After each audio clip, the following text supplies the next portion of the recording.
Perbedaan tata cara sholat itu hal yang alamiah. Oke. Hanya masyarakat kita mungkin belum sampai pada tingkat itu dalam menghargai perbedaan, sehingga ketika sedikit saja ada orang berbeda tata cara sholatnya, Ya. itu seringkali segera dituduh sebagai sesat. Nah, itu ya. Nah, sesuatu ini yang menjadi persoalan Betul, sebenarnya oke. ya. Sehingga banyak orang yang kemudian melaksanakan sholat Ahlul Bait ini khawatir untuk kemudian difitnah, dituduh sesat, bawa aliran baru dan sebagainya.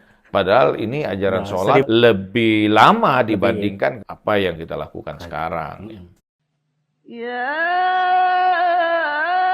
أيها الرسول بلغ ما أنزل إليك من ربك وإن لم تفعل فما بلغت رسالته. Bismillahirrahmanirrahim. Assalamualaikum ya Rasulullah. Assalamualaikum wa ala ibadillahi salihin. Assalamualaikum warahmatullahi wabarakatuh. Waalaikumsalam. Alhamdulillahirabbil alamin. Allahumma shalli ala sayyidina Muhammad wa ala ali sayyidina Muhammad. Bapak dan Ibu serta kawan-kawan yang menyimak Mishkat TV, kembali lagi untuk sebuah podcast dengan guru kita Kiai Haji Dr. Khalid Walid. Dan kemarin kita sudah 2 buku ya, buku Filsafat Manusia dan Filsafat Sabar. Dan sekarang kita akan masuk ke bagian yang terkait dengan ibadah. Ya, ibadah sesuatu yang sangat penting dalam agama dan jiwa kita ini. Kita ada buku baru nih dari Markas Nun, Salat Ahlul Bait alaihi salam. Ada pengantarnya luar biasa nih dari Kiai Miftah Fauzi Rahmat. Dan kita tahu bahwa sholat adalah aspek yang penting dalam Islam ya, dalam agama, karena sebagai tonggak baginya. Oke, Ustaz, apa kabar Ustaz? Alhamdulillah, alhamdulillah. Ustaz. Sehat walafiat ya. Ya, terima Oke. kasih. Alhamdulillah. Ustaz, ini sekarang kita masuk pada buku Sholat Ahlul Bait.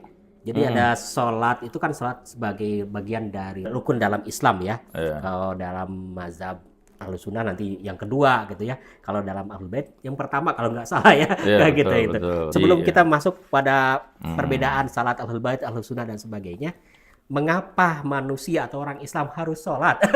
Itu harus dijawab dulu. Bismillahirrahmanirrahim.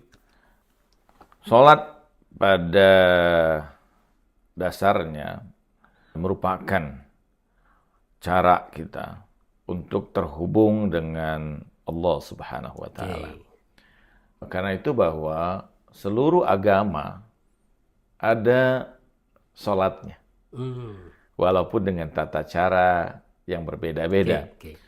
Bahwa fitrah manusia menegaskan ya adanya Tuhan, pencipta alam semesta, adanya tuntunan yang diturunkan Allah Subhanahu wa Ta'ala pada manusia. Ya.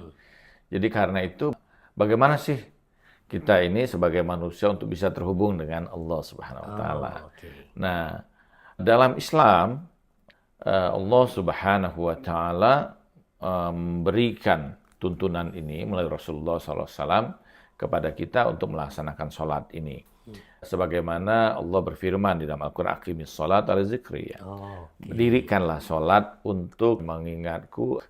Mengingat zikr itu kan bisa dimaknai bukan sekedar mengingat ya, tapi juga ungkapan kita dalam terhubungan kita dengan Allah. Ya. Subhanahu wa ta'ala, ya. Oke. Ustaz, salat Ahlul Bait, salat Ahlus Sunnah dia juga itu. Artinya kalau yang Ahlus Sunnah mungkin karena faktor dari sahabat jalurnya ya gitu. Iya. Kalau yang dari Ahlul Bait gimana itu? Begini, sebelum sampai Sumber pada mungkin ya. pembicaraan itu, kita oke. perlu pengantar sedikit ya. Apa bahwa itu Ustaz? dari awal Rasulullah sebenarnya sudah mengenalkan ya, memperkenalkan untuk umatnya ini mengikuti Al-Quran dan Ahlul Bait. Misalnya dalam Sahih Muslim kan disebutkan ya, mengatakan begini, bahwa ini tariku fikum tsakalain. Ma'i tamassaktum bihima lan tadilu abadan. Kitab Allah fihi hudan wa nur wa itrati ahlul baiti. Ahlul Bait. Uzakirukumullah ala ahlul baiti, uzakirukumullah ala ahlul baiti, iya, uzakirukumullah ala ahlul baiti. Sampai Ya, diulang diulang 3 3 kali ya. Berarti penting sekali. Penting sekali. Rasulullah mengatakan bahwa aku tinggalkan bagi kalian itu 2 perkara yang berat. Yang sekiranya kalian berpegang pada keduanya, kalian tidak akan tersesat selama-lamanya. Oke. Yang pertama adalah kitab Allah yang padanya ada cahaya dan Oke. petunjuk ya. Dan yang kedua adalah keturunanku ahlul baitku. Oke. Aku ingatkan kalian pada ahlul baitku, aku ingatkan kalian pada ahlul baitku, aku ingatkan kalian pada ahlul baitku. Oke. Karena itu madrasah dalam Islam atau mazhab dalam Islam yang paling pertama adalah mazhab ahlul bait ini. Oh ya. Karena saat itu orang mengikuti keluarga Rasulullah ya, walaupun sebagian tidak mengikuti. Nah, jadi dari situ tuntunan-tuntunan yang diajarkan dalam ketentuan-ketentuan syariat Islam setelah Rasulullah SAW tidak ada, diambil dari keluarga Rasulullah SAW atau yang disebut dengan ahlul bait ya. Demikianlah, jadi termasuk di dalamnya salat. Salat, oke. Jadi ahlul bait alaihi salatu wassalam itu mengajarkan kepada para pengikutnya seluruh tata cara dalam keberagamaan ini ya. Oke. Baik sholat, puasa, zakat, haji, humus dan Yang sebagainya kita sebut ya. sebagai fikih gitu ya. Sebagai fikih ya. Oke. Dan terkhusus tentu sholat dalam pembicaraan Oke, kita ini ya. Salat ahlul bait. Sholat dalam versi apa yang diajarkan oleh keluarga suci Rasulullah Shallallahu Alaihi Wasallam. Tentu saja bersumbernya dari Rasulullah ya. Iya pasti, karena ini oke. keluarga ya. Iya. Keluarga adalah circle terdekat ya. Circle terdekat dan mungkin lebih original. Ya, dibandingkan tentu circle yang lain ya. Betul. Kayak gitu. Ustaz, dalam sholat ahlul bait ini kan tentu saja dalam urusan sholat misalkan apa yang paling beda, yang membedakan dengan sholat yang lainnya yang itu dalam gerakan atau dalam bacaan? Pada intinya sebenarnya tidak ada perbedaan signifikan ya. Tidak signifikan ya. Karena sholat kan ya semua sama ya. Bahwa sholat itu ada 5 kali sholat atau 5 sholat yang diwajibkan selama satu hari, satu malam ya. Walaupun perbedaan dalam waktu yang disebut dengan sholat 3 waktu itu. Iya, sholat 3 waktu itu bukan berarti sholatnya 3 ya. Nah, ini yang keliru. Waktu aja ya. Masyarakat seringkali banyak keliru, tentu karena kebodohan ya. Karena mereka tidak berusaha untuk mencari, sehingga dengan mudah menyatakan, oh orang pengikut ahlul bait sholatnya cuma 3 kali. Berarti harus baca buku ini. Oh iya, jelas. Oke. Baca buku ini dan belajar terus ya. Betul, gitu. siap. Yang kedua, ini waktunya, ini mengambil dari Al-Quran ya. Oh. Al-Quran mengatakan, aqimis sholata liduluki syamsi ila ghasaqil laili wa Qur'an al-fajr pada surah Al-Isra ya. Bahwa Allah mengatakan bahwa dirikanlah sholat pada ketika matahari mulai tergelincir. Oke. Ya. zuhur, Masuknya malam dan subuh, waktu subuh, fajar ya. Jadi ini 3 waktu. Nah, artinya bahwa dalam sholat ini, seseorang dalam mazhab ahlul bait ini, dia setelah sholat zuhur itu dapat melaksanakan sholat asar. Karena ini waktu bersama ya. Walaupun yang lebih dahulu ada sholat zuhur, setelah sholat asar. Ya. Karena waktunya baik ketika tergelincirnya matahari hingga maghrib itu adalah waktu bersama antara zuhur dan asar. Ya. Demikian maghrib dan isya.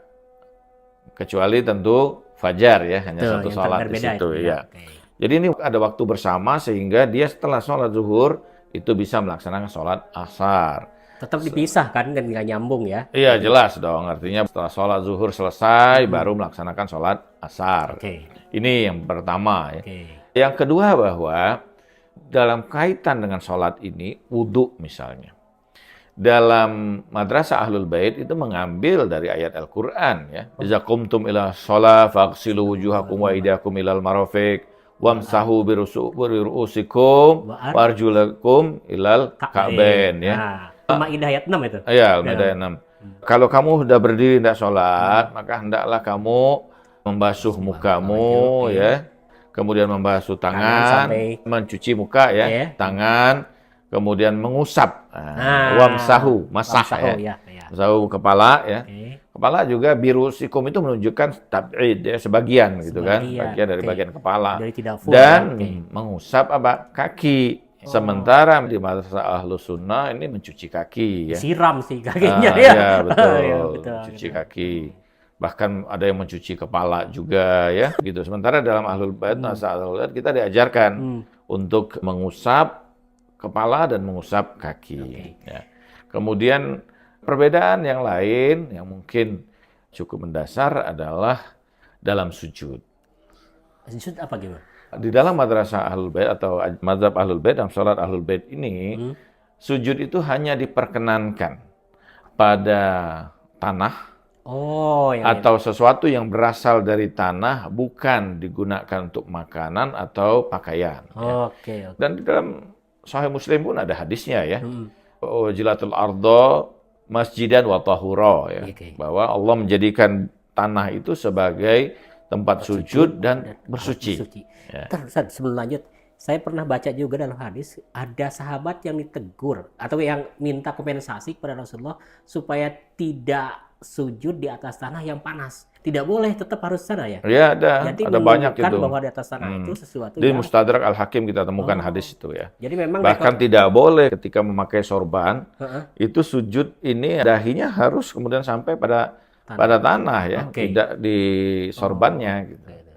Bahkan dari riwayat Ibnu Abbas dikatakan bahwa kami itu mengepal-ngepalkan tanah bikin karena lempengan panas itu ya, ya. gitu ya. Karena panas sehingga itu dijadikan tempat sujud gitu. Oh, yang sekarang itu yang berkembang di Oh ya, tempat kita sekarang ya. itu misalnya bahwa kita lihat sudah dibuat ya, sudah dibuat memudahkan. Yang bulat Dan ditambah kemudian tanahnya berasal dari Karbala ya, bukan harus dari Karbala, tapi karena itu tanah yang tentu di situ darah keluarga suci Rasulullah mengalir padanya ya. Dan itu tanah yang kemudian sudah bergabung dengan mungkin keberkahan dari Itu juga sempat ini sempat jadi ada diskusi atau obrolan katanya orang Syiah itu tidak sah sholatnya di atas tanah biasa. Tapi ternyata itu yang Karbala itu karena faktor keberkahan saja Kalau itu sih, tidak misalkan ada. kita ngambil tanah Selama Madinah tanah misalkan, itu bersih, suci, go bisa kan? ahead, ya boleh. Oke. Right, artinya Anda tidak masalah ya, bahkan di tanah biasa saja Anda sujud juga boleh selama itu suci dan bersih ya oke. tanahnya gitu. Apalagi Ustaz? Salat di dalam madrasah Ahlul Bait itu dengan irsal ya. Irsal itu dengan menurunkan turun ke tangan bawah. ya. Ya, oke. Artinya tangannya tidak bersedekap. Oke. Seperti umumnya di kalangan Ahlus Sunnah ya. Walaupun misalnya di kalangan Ahlus Sunnah pada madhab Maliki juga irsal. Ada yang ke bawahnya itu betul. Bawah itu kenapa? Kalau ditanya kalau kita pada fikih Maliki itu, Iya. kenapa mereka irsal ya? Apa Di itu situ jawabannya, jawabannya adalah itu sunnatu ahlul Madinah gitu. Oh, jadi Karena dulu itu Madinah dahulu penduduk Madinah sebelum kehadiran gerakan Wahabiyah itu, walaupun dia kemudian mengaku sebagai pengikut Ahlus Sunnah, mereka tetap menurunkan tangannya. Gitu. Oh, jadi periode awal itu sholat yang diajarkan Nabi itu ke bawah ya? Ya, Terus bahwa dalam madrasah Ahlul Bait yang diajarkan itu sholat itu meluruskan tangan. barangkali antum tahu asal usulnya kenapa jadi pindah ke perut itu? Begini sebenarnya, kita tidak bisa juga menyalahkan sepenuhnya ya bahwa itu fikih yang kemudian diyakini di kalangan saudara kita Ahlus Sunnah. Dan memang perspektifnya ketika Rasulullah mengatakan bahwa Sallu kama ra'aitumuni usolli ya. Orang tentu melihat Rasulullah itu dari posisi Belakang ya, dia tidak makmum. Nggak mungkin di depan. Bagaimana keadaan tangannya dan sebagainya tentu bisa saja menimbulkan spekulasi. Tapi Ahlul Bait, madrasah Ahlul Bait dari keluarga suci Rasulullah mengajarkan dengan meluruskan tangan ya. Gitu. Sehingga apa penyebab utamanya ya itu mungkin banyak ya. Jadi mungkin sebagian dari itu juga mengklaim ya. Walaupun Imam Syafi'i mengatakan kedua-duanya itu sah gitu. Irsal maupun ini boleh. Anda baca misalnya kita baca Al-Um itu Imam Syafi'i menjelaskan ya kebolehan irsal. Oleh nanti jawazul irsal itu bahwa itu boleh kita meluruskan tangan atau menurunkan tangan. Nah, perbedaan berikutnya juga ya dalam sholat itu di Ahlul Bait ada kunut ya di setiap sholat. Ya, kunut. Di rakaat kedua sebelum ruku ya di madrasah Ahlul Bait dianjurkan untuk kunut. Semua sholat Ustaz? Semua sholat. Termasuk yang sunnah? Termasuk yang sunnah ya. Jadi, kenapa Ustaz? Walaupun itu sesuatu ya bukan wajib ya. Artinya bahwa itu bukan fardu dalam sholat ya, tapi itu mustahab. Ya. Sesuatu yang boleh, tidak masalah. Kalau di Ahlus Sunnah kan setelah ruku ya? Hanya pada subuh ya.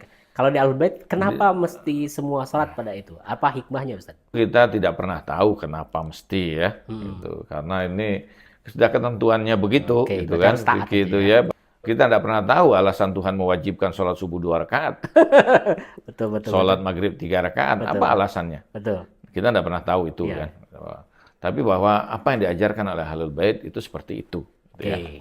Dan kunut ini, kalau hikmahnya tentu saja kita memohon ya secara khusus pada Oh, Allah, doa ya. karena bagian dari upaya kita untuk kemudian secara khusus berdoa ya dalam sholat itu yang khusus tentu saja ya. Gitu.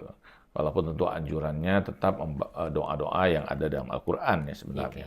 Yang berbeda ya dari sholat dalam madrasah Ahlul Bait ini dengan Ahlus Sunnah adalah bahwa di bagian tasyahud, pertama dalam tasyahud itu di Ahlul Bait, di madrasah Ahlul Bait kita tidak mengangkat jemari. Oh, ya. yang tidak gerak-gerak ada Tidak yang bergerak ya, atau itu tidak ya, ini betul, misalnya betul. ya. Bahkan sebagian kelompok itu memutar-mutar Ada itu, yang gitu ya. ya, betul. Dengan alasan bahwa setan itu takut ya. Tapi di madrasah Ahlul Bait kita tangan tetap dan setelah membaca salam dianjurkan ya mustahab menutup sholat itu dengan takbir. Oh, yang Allahu Akbar, tiga kali Allahu itu ya. Akbar, Allahu Akbar. Sayangnya Itu filosofinya apa ya? takbir ya, awal takbir Dan dan di akhir takbir. ya enggak, bukan diakhiri dengan takbir. Bukan, Diakhiri berarti- sholat itu diakhiri salam. Salam, ya. cuman- Bahwa mustahab kita dianjurkan Oke. untuk mengangkat tangan untuk takbir karena kita baru saja ini masuk dalam wilayah keagungan ilahi ya. Orang yang takjub yang luar biasa, yang ini harusnya takbir kan gitu. Nah, sayangnya dan ini yang mungkin perlu digarisbawahi Oke, bagas bawahi. bahwa ada penceramah kita yang kondang ya, yang populer Iya. itu menuduh bahwa ini melaknat ya. Oh. Padahal sama sekali Anda boleh cari, boleh buktikan. Saya sangat heran ya, seorang penceramah yang populer tapi referensinya sangat minim sekali. Padahal ini kan referensi sudah begitu banyak terbuka dan Anda bisa baca juga Ya, betul, buku betul. ini ya Betul. yang menjelaskan sholat Ahlul Bait. Iya, Dan buku ini saya pikir sudah cukup lama ya. Oh, ini Agustus 2024 ya. Ya, Tapi sebenarnya sudah banyak sekali buku-buku yang menjelaskan tentang ya. sholat madrasah Ahlul Bait yang beliau kan pasti paham bahasa Arab ya. Itu kan mengandung fitnah ya. Fitnah, memecah belah, tuduhan ya. Ini kan buruk sekali sikap seperti itu ya. Oke. Harusnya dia sebelum menyatakan sesuatu ya membacalah ya, belajar ya, dulu betul. mutalaah. Bagaimana sih alasannya seperti apa dan sebagainya. Anda boleh mengkritik, silahkan. Tidak ada kritik yang salah ya.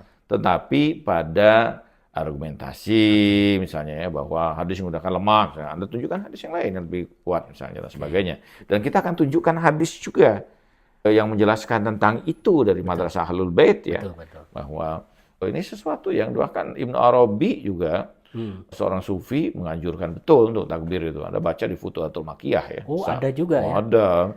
Ilmu Arabi padahal bukan Syiah ya. Di beberapa kitab-kitab di hadis-hadis itu juga ada. Kalau kitab saya lupa pada apakah itu di Ibnu Majah dan sebagainya ya, ataukah di Mustadrak. Ada hadis itu yang menjelaskan bahwa setelah selesai sholat kita takbir. 3 kali itu. Ada yang 7 kali, ada yang 3 kali gitu. Oke. Walaupun anjurannya 3 kali ya. Tapi di hadis-hadis yang saya dapatkan Sampai itu 7 kali. ada yang 7 kali. Oke. Dan itu sesuatu yang tindakan yang dilakukan setelah sholat. Di luar Di luar rukun, sholat betul, ya, bahwa itu bukan menambahkan rukun sholat atau tidak. Oke. Itu luar sholat, orang boleh melaksanakannya atau tidak ya. Dan itu takbir sekali lagi. Takbir itu berisikan kata Allahu Akbar. Mengagungkan Allah ya. Iya, membahasakan. mengagungkan Allah, Oke. tidak ada laknat Dan atau itu kalimat zikir juga ya, kan, betul.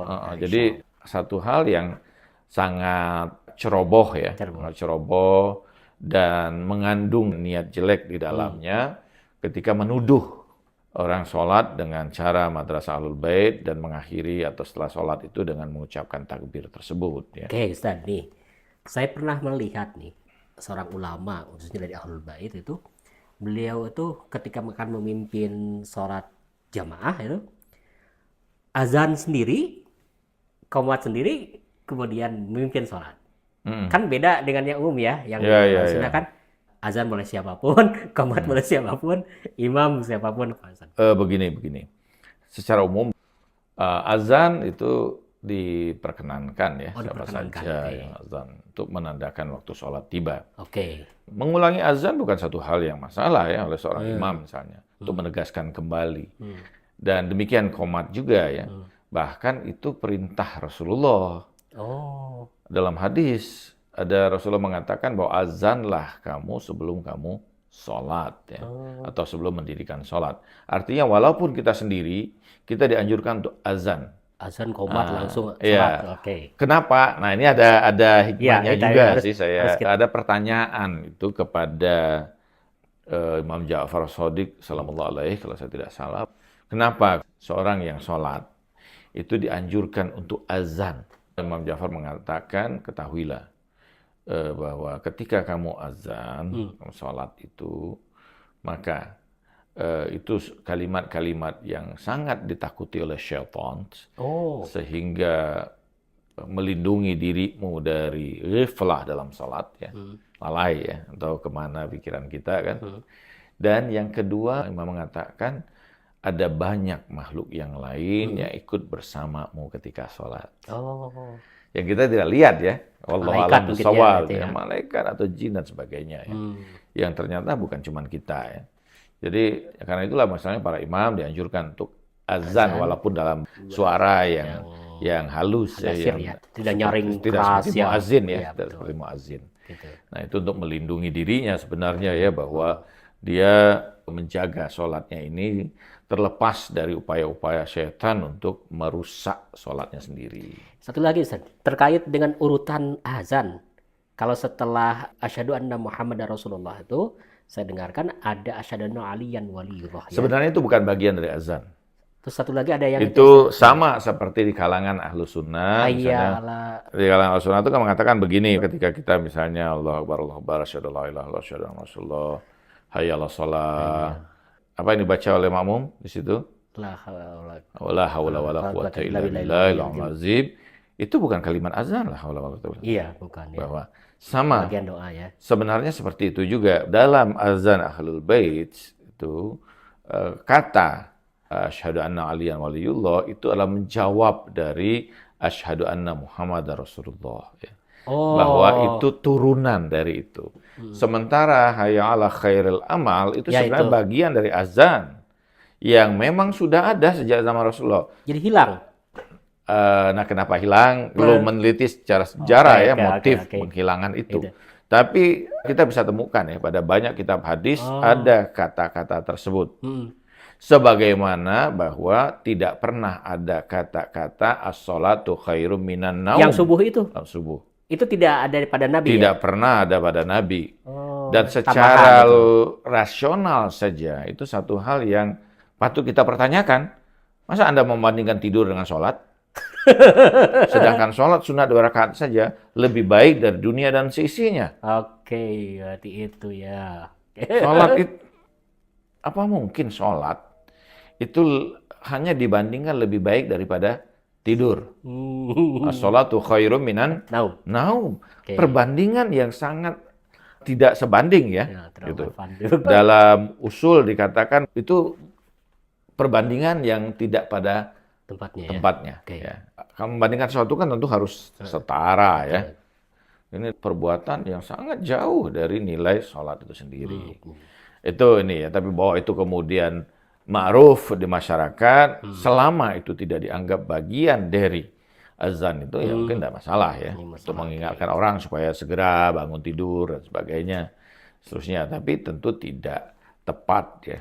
Ustaz, nih terkait dengan kalau misalkan ada orang yang kemudian seorang musolli lah, sholat dengan cara Ahlul Bait, kemudian di tempat lain ketika berjamaah dengan Ahlus Sunnah, dia ngikutin cara Ahlus Sunnah, gimana Ustaz? Pertama begini ya, harusnya kita dewasa. Ya. Artinya perbedaan tata cara sholat itu hal yang alamiah. Hanya masyarakat kita mungkin belum sampai pada tingkat itu. Dalam menghargai perbedaan, Sehingga ketika sedikit saja ada orang berbeda tata cara sholatnya, Ya. itu seringkali segera dituduh sebagai sesat. Nah, itu ya. Nah, sesuatu ini yang menjadi persoalan Betul, sebenarnya ya. Sehingga banyak orang yang kemudian melaksanakan sholat Ahlul Bait ini khawatir untuk kemudian difitnah, dituduh sesat, bawa aliran baru dan sebagainya. Padahal ini ajaran sholat lebih lama dibandingkan apa yang kita lakukan sekarang. gitu. Begitu Kang Hasan. Oke. Seandainya kita sudah lebih dewasa, menerima perbedaan satu hal yang lumrah dan sebagainya, ya mestinya ya biasa Menerima saja ya, karena silakan saja. seperti di Madinah, di Ya, di itu pas Mekah orang kan sudah sholat biasa sudah ya. dengan berbeda ya, Tidak, biasa. tidak dipersoalkan ya. Selama rukun dan ininya sama ya. Betul, betul. Orang sholat menghadap kiblat ya. Oke. Tetap saja ruku dan sujud ya. Nah, kalau dia tidak ruku lagi baru kita anggap sesat ya. Gitu. Tapi selama sholat itu masih ada semua ininya sama ya. Perbedaannya hanya pada hal-hal seperti itu ya. Lah kalau Anda sholat boleh sujud di atas buatan Cina ini, lantas kenapa saya tidak boleh sujud di atas buatan Tuhan? Oke, tanah gitu ya. Ya. Betul. Apa masalahnya? Betul, betul. Ya kan? Sehingga saya lihat ada mubaligh ya, muda yang diambil video orang yang sholat cara madrasah Ahlul Bait, kemudian disebarkan dan langsung dijudge bahwa ini sholat Ada aneh. diolok-olok ya. juga ya. Sambil diolok-olok ya. Iya. Ini kebodohan yang seperti apa? Dan ini jahil murakab ya menurut saya. Ya, oke. Murakab bahwa dia tidak tahu sebenarnya. Bahaya. Dan bangga dengan ketidaktahuannya. Didemonstrasikan, ditampilkan, ya, ini dengan olokan. Padahal ini menunjukkan kebodohan dirinya sendiri. Mudah-mudahan kita Terhindar dari hal-hal seperti itu. Ustaz, ada yang ingin disampaikan terkait sholat ini barangkali? Satu, ini sholat dalam madrasah Ahlul Bait ya, yang tentu berasal dari keluarga suci Rasulullah SAW. Sanadnya jelas dan sebagainya. Yang kedua, kita tentu harus menghargai perbedaan ya. Ada orang yang mengikuti dengan cara Ahlul Bait, ada orang yang mengikuti dengan cara Syafi'i, atau Maliki, Hambali, Hanafi dan sebagainya. Ya kita maklumi itu sebagai bagian dari pola penafsiran terhadap agama. Oke, makasih Ustaz. Makasih, Tampaknya saya. kita cukupkan dulu. Bagi yang mau buku ini ya, Oh iya, bisa- langsung ke Miskak TV aja ya. ya silakan. Insya Allah silakan. nanti bisa Ya. kita Boleh ya proses. sebagai perbandingan Oke, ya, gitu. untuk dibacaan Oke. ya, atau Di sini juga tuh memperkaya ada referensi. gambar-gambarnya, termasuk ada barcode. Barcode yang kalau ini disorot dengan handphone akan muncul gambar praktek tata cara sholat. Dan Ya, Ibu ini supaya pada saat yang sama sambil belajar tidak langsung. membuat misinterpretasi. Nah, itu ya. Ustaz, gitu. Gitu. Ada orang yang sholatnya joget-joget, langsung dituduhkan Si bahwa udah nah, padahal ini kan ya, tentu kebodohan. jauh ya. dari Ya, kebenaran. ini kita bisa Ya, lihat. di sini ada sumber kebenaran yang harus kita lanjut. Bapak dan Ibu, kita akhiri sama-sama dengan baca hamdalah dan sholawat. Alhamdulillahirrahmanirrahim. Allahumma Allahumma shalli shalli ala ala sayyidina sayyidina Muhammad wa ala Muhammad ali wa sayyidina Muhammad. Wa ma taufiqi illa billah, alaihi tawakkaltu wa ilaihi unib. Assalamualaikum warahmatullahi wabarakatuh. Waalaikumsalam. Terima kasih Ustaz. warahmatullahi Insyaallah nanti kita wabarakatuh. ketemu lagi.